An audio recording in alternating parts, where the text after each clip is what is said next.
story of the game is fundamentals win again. And that is, as Ron said, strong run game, no turnovers. They continue to come away with a plus in that department. It's interesting, since 2001, we did this on our pregame show just to make the case. Since 2019, when they commit no turnovers in a game, they're 22-1. When they commit one or more, they're 24, 28-1.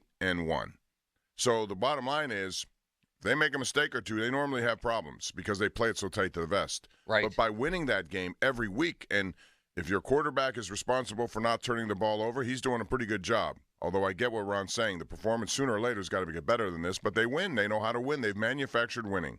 You sort of touched on what my moral of the story is here, and that is they're good enough to beat the bad teams in the league. They are. And maybe some good teams if those teams hand them a game. But I hate to sound negative. I do, but my real story here is that this team is reminding me of the 2020 team. Let me quote Colin Cowherd, and I usually don't do that, Bob. This was when the Steelers were 11-0, 3 years ago, whenever it was. Yep. 6 of the 11 Pittsburgh wins are one possession, he said. This is 2020, and that's with the second easiest schedule in the league and facing 4 backup quarterbacks. I don't care what their record is. This is not a Super Bowl team. Every bit of the skepticism on the Steelers is completely earned. You could say the same thing virtually about this team. And that's where I'm at right now. I still need to see more. I give them credit for what they're doing. I do. But I can't help but watch this and project ahead and say, and I disagreed with Cowherd on that team. I thought that Steelers team was 11-0 for good reason. They did blow out some teams too. Well, but the critics were proven right about that team because they saw, even with the fast start, there were issues that if they didn't get solved, they were going to crumble. And I can't help but look at this team the same way, Ron. yeah, I mean, the offense is what it is, although they scored on their first 3 drives yesterday. How about that? Yep.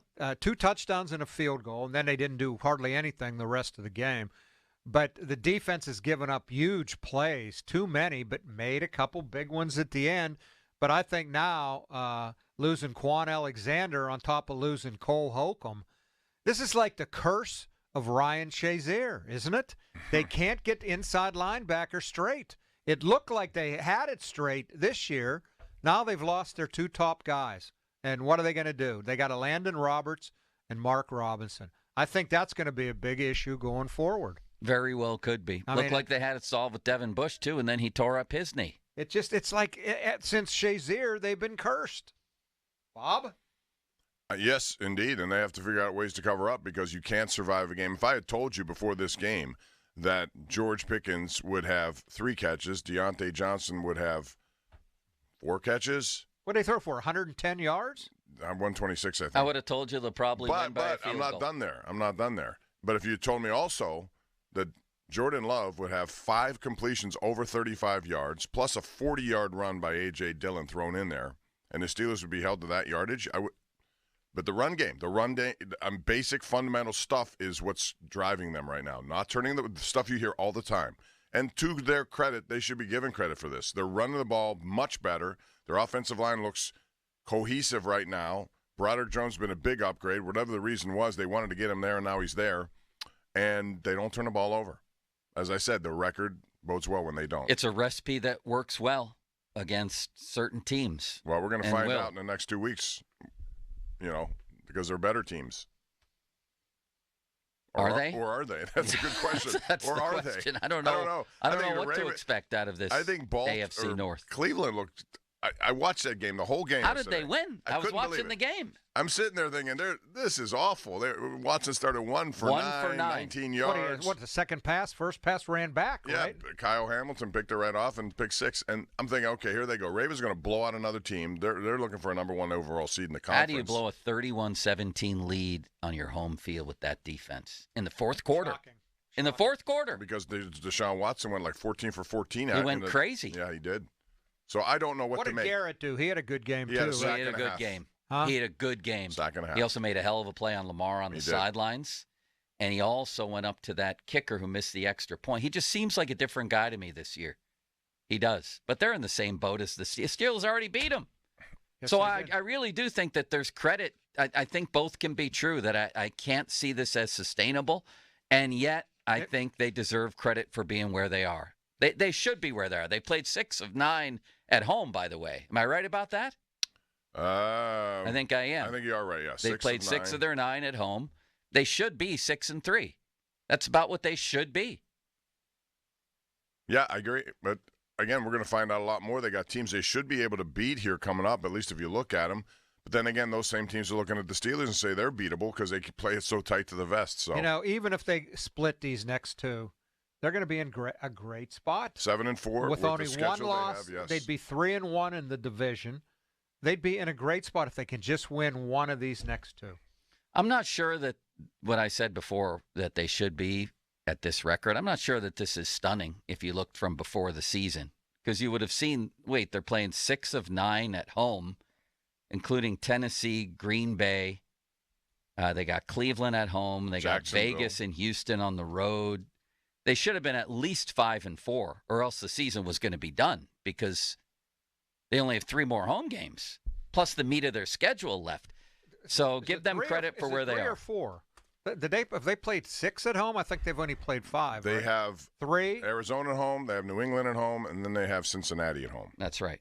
So that's 3 more.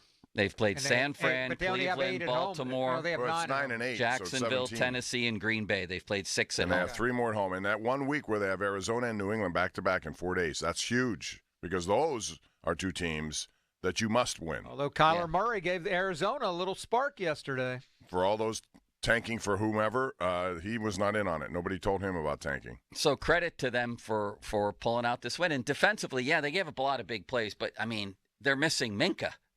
They're missing a star in the middle of the back of their defense. They're missing their best inside linebacker yesterday. Yeah, the guy literally in the middle of their defense. Green Bay is missing their top corner, a Pro Bowl guy, in Jair Alexander, and the Steelers couldn't do anything about it. They didn't even try. If you look at the pass chart, nothing in the middle of the field The at only all. pass in the middle was the one to Pickens that was called back on the interference on Austin, right? Then if we're going to compliment them for no turnovers, do you know why? They're not taking any risk. Okay, you can't have both. I understand that.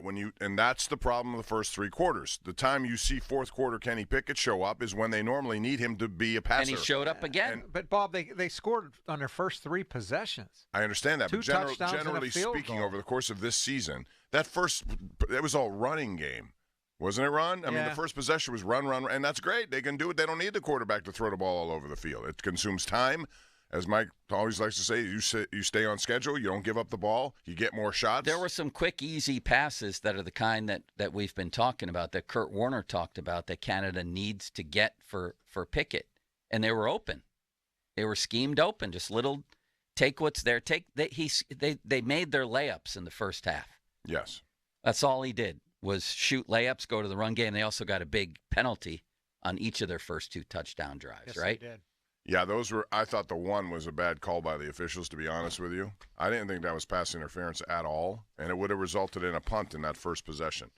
But, and by the way, on their last drive of the first half, they flipped field position from their own 9 and were able to basically end the half. That's not an ideal drive, but if you're on your own 9, to be able to advance it with a couple first downs and then punt to end the half with a lead, that's not a terrible offensive possession either, I don't think. They made progress here. They scored points in every quarter, and they should have closed the game. Pickett made a big run for a first down, and he made a big throw, which I thought was kind of a weird call on Calvin Austin, but that was a big throw.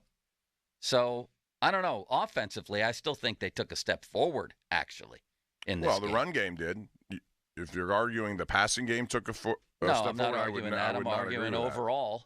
Points-wise and performance-wise, I thought each of the last 2 has been some steps forward.